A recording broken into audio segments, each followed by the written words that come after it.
M लता संस्कृत विद्यापीठ लोहना के शास्त्री प्रथम खंड के विद्यार्थियों के लिए आज हम शरीर के प्रमाण जीव का स्वरूप के आधार पर हम अपनी चर्चा करने वाले हैं। जैन दर्शन के अनुसार जीव अपने शरीर के आकार वाला होता है। जैन दर्शन में जो जीव है वह अपने शरीर के आकार प्रकार बराबर होता है कि जितना शरीर होता है उतना ही आत्मा इसमें होता है। आत्मा छोटा बड़ा नहीं है, वह जिस शरीर में पहुंचता है और चाहे वो हाथी के शरीर में पहुंचे तो हाथी बराबर हो जाता है, और मनुष्य के शरीर में पहुंचे तो मनुष्य बराबर, चींटी के शरीर में पहुंचे आत्मा तो चींटी के बराबर।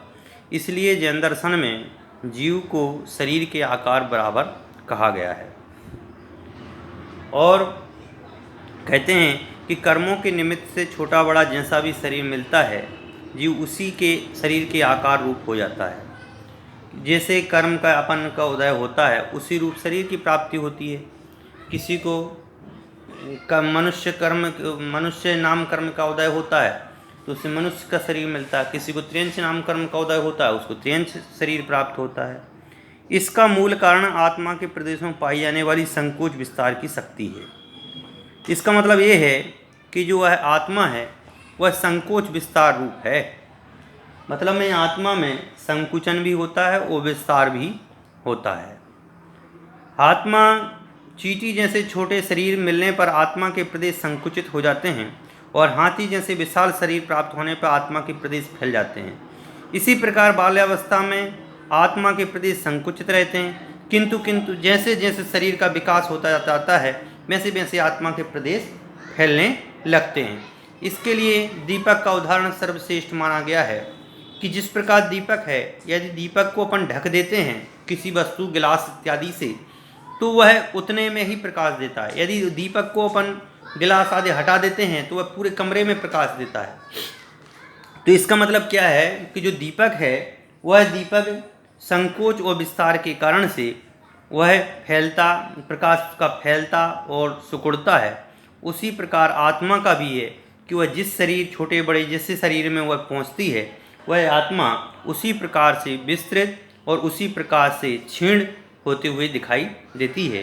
क्षीण का मतलब में है वह संकुचित हो जाती है और बड़े शरीर में पहुंचने पर वह विस्तारित होता जाती है और शरीर से निकलने के बाद यह आत्मा सर्वलोक में फैल जाती है। इस तरह प्रदेशों में संकोचन विस्तार होने पर भी अनेक इस लोक को प्रमाण आत्म प्रदेशों की संख्या में हानि वृद्धि नहीं होती है। ऐसा नहीं है कि कुछ आत्मा के प्रदेश कम हो जाते हों या कुछ आत्मा के प्रदेश बढ़ जाते हों, ऐसा बिल्कुल नहीं है। आत्मा के प्रदेश तो जितने हैं वह उतने ही रहते हैं।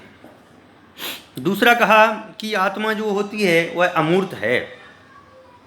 आत्मा कैसी है तो कह रहे हैं आत्मा जो है वह अमूर्त है। अमूर्त का मतलब में होता है मूर्तपना नहीं है। मूर्तपना का मतलब में दिखाई नहीं देती है कि आत्मा हमें दिखाई नहीं देती है पर कुछ सत्ता है, समझ गए ना। उस कुछ सत्तात्मक रूप अवस्था को आत्मा कहते हैं। जैसे लाइट है, लाइट दिखाई नहीं देती है पर पंखा चलता है। ऐसे ही शरीर में आत्मा जो है दिखाई नहीं देती है, वह एक प्रकाश पुंज है जो दिखाई नहीं देता है, अमूर्त है। जीव रूप रस गंध और स्पर्श से रहित होने के कारण अमूर्त है। आत्मा में ना तो किसी प्रकार का रस होता है, ना किसी प्रकार का रूप होता है, ना किसी प्रकार का गंध होता है, ना स्पर्श होता है। रूपाधिक पुद्गल के गुण हैं, वह जीव के गुण नहीं हैं। इस विषय में यह प्रश्न उठता है कि यदि जीव अमूर्त है तो फिर उसका मूर्त कर्मों से संबंध कैसे होता है। इस प्रश्न का समाधान देते हुए बताया है कि जीव आकाश की तरह सर्वथा अमूर्त नहीं है। जिस प्रकार से आकाश अमूर्त है उस प्रकार से आत्मा अमूर्त नहीं है, तथापि अनादि कर्मों से बद्ध होने के कारण कथनचित मूर्त भी है।